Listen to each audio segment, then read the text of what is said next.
Salut les Flatlanders, j'espère que vous allez bien. Aujourd'hui on continue la série sur les termes Flatland et on va parler de la reprise de vitesse. Alors la reprise de vitesse c'est quelque chose d'essentiel dans le Flatland, tout simplement pour pouvoir faire le combo le plus long possible et continuer d'enchaîner les tricks. Contrairement au street et au parc, on peut pas pousser par terre, sinon le combo s'arrête et on n'a pas de module pour s'aider à reprendre de la vitesse, donc forcément il faut trouver d'autres moyens de reprendre de la vitesse. En BMX flat, ils ont deux techniques pour pouvoir reprendre de la vitesse, le scuff et le pumping. Le scuff, c'est le fait de reprendre de la vitesse en prenant appui avec son pied sur sa roue pour la relancer. Je vous mets un exemple tout de suite en vélo.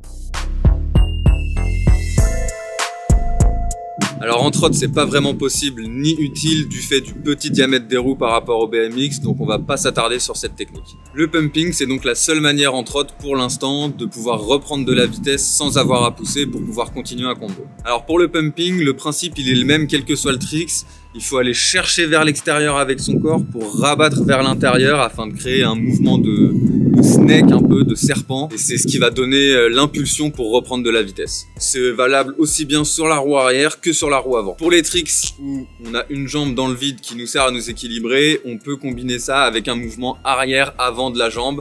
Dernière chose à savoir sur le pumping, c'est une technique qui demande pas mal d'énergie, donc c'est quelque chose qu'il faut utiliser au bon moment et de la bonne façon. Généralement, la meilleure chose à faire, c'est de donner 3 ou 4 coups de pumping bien efficaces pour ensuite pouvoir se reposer sur le tricks et pas gaspiller toute son énergie, parce que le but c'est quand même de faire un combo derrière, de le continuer le combo, donc faut garder de l'énergie pour les tricks. C'est mieux de faire ça plutôt que de pomper en continu, ce qui va nous faire perdre l'énergie et qui peut nous déséquilibrer vu qu'on bouge quand même pas mal des fois sur le pumping, ça peut déséquilibrer.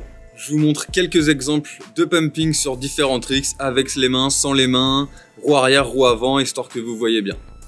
Donc premier trick, on va partir sur un Fakello backride pumping. Donc là vous voyez, j'utilise bien tout mon corps pour créer du mouvement pour reprendre de la vitesse. Deuxième trick, le wheelie, c'est vraiment le trick de base sur une roue à apprendre à pomper. Donc là comme je vous disais, voilà, on donne 1, 2, 3 coups de pumping et ça se repose tranquillement. 1, 2, 3 encore et vous voyez ma jambe qui est dans le vide aide avec le mouvement de arrière-avant. On passe sur leur avant en hang ten. Là c'est un peu plus dur, donc vraiment je donne un seul coup de pumping, je me repose, un petit coup, je reprends mon équilibre, un coup encore et voilà. On finit par un trick roue arrière sur les pegs, donc le horse rocket c'est sans les mains. Donc là vous voyez, hop, le haut de mon corps fait un petit mouvement de bas en haut, mes jambes de l'extérieur vers l'intérieur. Pareil, on pense à se rééquilibrer entre chaque pumping et c'est carré. Voilà, c'est tout pour la reprise de vitesse. J'espère que vous aurez appris quelque chose, que ça vous aura été utile. Si vous avez besoin de conseils pour le pumping sur certains tricks, n'hésitez pas à nous envoyer un message sur Instagram, @flatlandexperience, on fera un plaisir de vous répondre. En attendant, n'hésite pas à t'abonner, active la cloche pour rien rater. On se retrouve bientôt pour une prochaine vidéo et n'oubliez pas, c'est la Flatland Experience.